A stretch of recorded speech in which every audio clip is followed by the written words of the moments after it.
আমরা এর আগে এটা বলেছি, তত্ত্বাবধায়ক সরকার এই মুহূর্তে ফিরিয়ে আনার আসলে সুযোগ নাই। কারণ তত্ত্বাবধায়ক সরকার আপনি কোন প্রক্রিয়ায় গঠন করবেন। আমরা তত্ত্বাবধায়ক সরকারের পক্ষে অবস্থান নিয়েছি ঐক্যমত্য কমিশনে, কিন্তু আগের পদ্ধতিতে তত্ত্বাবধায়ক সরকার কিন্তু আর গঠিত হবে না। সেটা নিয়ে অনেক ভিন্নমত আছে এবং ঐক্যমত্য কমিশনে একটা অবস্থান নেওয়া হয়েছে। আমরা বিচার বিভাগকে এই তত্ত্বাবধায়ক সরকারের জায়গায় বারবার আর টেনে আনতে চাই না, সেটার নানান ক্ষতিকর দিক আমরা অতীতে দেখেছি।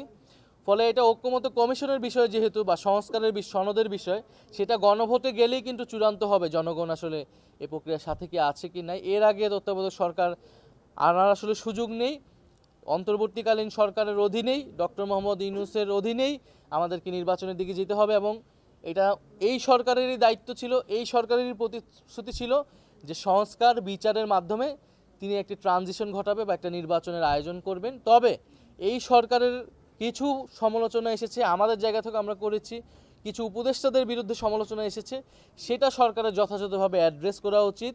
সরকারের সেই নিরপেক্ষতা নিশ্চিত করা উচিত।